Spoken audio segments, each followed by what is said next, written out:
Welcome back to Golf is Hard TV, the golf show for the rest of us, the internet's most passionate golf show. We're here again with Ron Nyhoff. Got it right again? You got it. All right. 2 for 2. You guys are good. 2 for 2. Here at Tashua Knolls, I'm your host, Mark, and Ron is a Nike club fitter. We've been talking about club fitting. What are some of the characteristics of, that you look for and that I'll end up having applied to my club fitting in terms of just, club selection and what brand maybe I use and differences there? Yeah. Well, yeah, I club fit in several different companies, Mark. Nike's one, Titleist, Cobra, Callaway, and Ping, and they all have different kind of ways of fitting. But the characteristics, getting back to your point, was like, outdoor fitting. I think is really important. Nothing against the indoor guys. Yeah. We're in the Northeast. We know we're in the snow belt. This is fantastic, and we all get a little bit nervous and sitting on the couch getting fat over the winter. But it's really important to observe ball flight. And a day like today is perfect, where there's not a lot of wind. I can really observe. There's a couple characteristics you want to be aware of. Launch angle, and where the ball actually is launching off your club. Okay. I'm using layman's terms. Yeah, please. In a spin ratio, if the ball is spinning too much or not enough, those are things. If it's spinning too much, and you're probably jumping the ball too high in the air, you're losing some yards. Yep. If it's not getting up high enough, you're losing some yards. So that's very important. So I think the most important thing, and if we look at your club, if you just pick up any, these are Mark's clubs. This is a TaylorMade, company. It's a club. It's a light metal regular, which means it's a regular flex. Kick point occurs. There's a kick point. Everybody's like, what's kick point? What does that mean? Low and high and mid. Kick point essentially occurs 10 inches from the ferrule or the hosel to about 10 inches up the shaft. If it's a low kick point, the kick is going to occur there, meaning you're actually going to kick. You're going to manipulate the shaft at that point, and the shaft will bend and then release. Now, if that kick point is low, a low kick point means the ball is going to be high. Okay. It's going to go high in the air. Mid is mid, and high is low. So it's just the opposite. All right. Like golf. Like flying a plane or something. Exactly. Like golf. You hit up it down, down is up. Down. Right, exactly. So that's basically. It's a little bit like that thing, that joke when you say, you shoot like, say, 120. Yeah. And you go, I got a lot of value for my. Sure.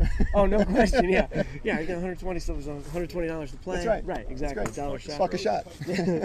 But this is a great club, and this is probably, you said you got fitted a few years ago, exactly where you probably should have been, and that's fantastic.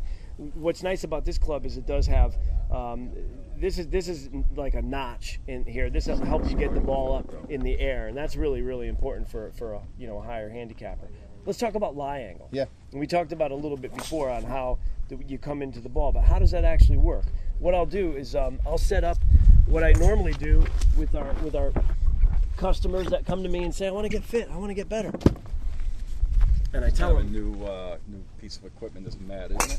Yeah, this is fantastic. And the reason why I think this is so important is oftentimes when fitters do fittings, they put their lie board higher than the ground itself. So now we've kind of essentially brought you up maybe a half an inch or an inch.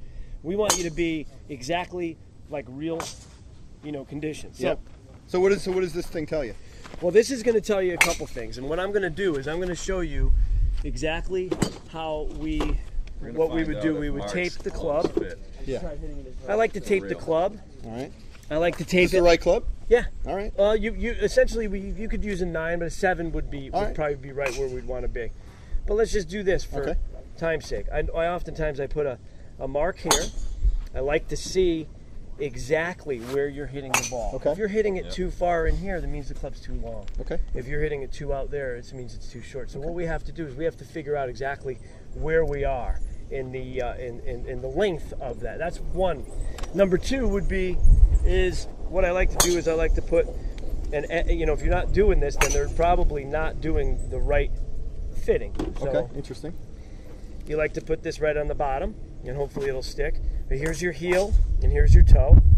And what I do is I put it along those lines, like that. And then what I'm going to ask the customer to do is I'm going to ask them to hit 3 or 4 balls off the lie board. And what that'll do is that'll show me exactly where you are. If you're right in the middle, money in the bank. That's what. So that's that whole. You were showing me the lie angle. Right, and a lot of these companies like Nike or Ping, they put here's -2F. That means 2 degrees flat. Okay, that means that if you're 2 degrees flat, here's your club. We put it right on on this shaft or whatever shaft that you desire. This happens to be a rifle 5.0. This is like a regular, like almost like an R300 in a true temper. Yeah, we'll go over that too. That's something I think is very important. R300 true temper is what I need. Basically a flex. regular flex. But getting back to this, and we'll talk about that. I ask you, if you want to hit a couple shots, you're more than welcome. Yeah, I think we should. Let's take a look and we'll see what happens. What kind of shaft flex you have on that, Mark? What'd they give you? I got a True Temper R300. I don't know. Is it what does it say? Regular or stiff? Basically? It's regular. It's regular. Regular. Okay. Yeah. Good. So as in the interview process, as we talked before, I already know this. I already kind of have this in my head, kind of where he's at already. Yeah. So you just hit the ball, huh? Just hit the ball like you'd hit it just off the turf. There's no warm-ups at all here. Okay. No, you look good. Everything's posture looks great. Touch the ball. Here we go. All right. You got it? Got it to I got stay? Sometimes it just doesn't want to stay. All right, here we go. That's pretty good right there. Hey, look at So that. let's just say we hit 3 balls. Yeah, say I hit 3 That balls. was a What does pretty it good look like? shot, right? Okay, so basically it's telling me his swing has changed. Right here. He's is the, out here. That impact means, and just so you know, and he's also out here. So basically what that's telling me is he's out. He's kind of coming into the ball. If this was straight, he's coming in like that. He's coming in with the toe of the club. So that means that club is what? That club is basically too flat. We need to bend it more upright. Now that we do have bending tools here, what you do is you put it on a board. Yeah. I have a machine, a Mitchell machine, and we take it and we do that. And what we would do is we would bend the club one way or another to Hit a couple adjust. more balls, and then I'd get you back out here.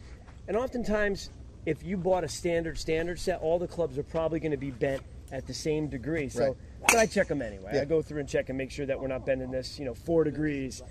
That's another thing. You want to make sure you're not bending it too much. A cast club can only really bend 1 or 2 degrees. Okay, that particular shot right there. What was the effect on ball flight?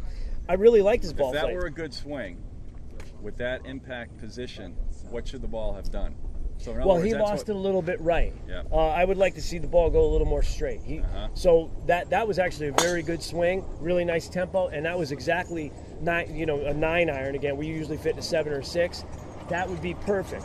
But he is losing his ball a little bit right. On turf conditions, you're going to notice it even more because it is going to dig, and he's going to actually open the club face more at impact. And he's really going to push it right. yeah, fascinating.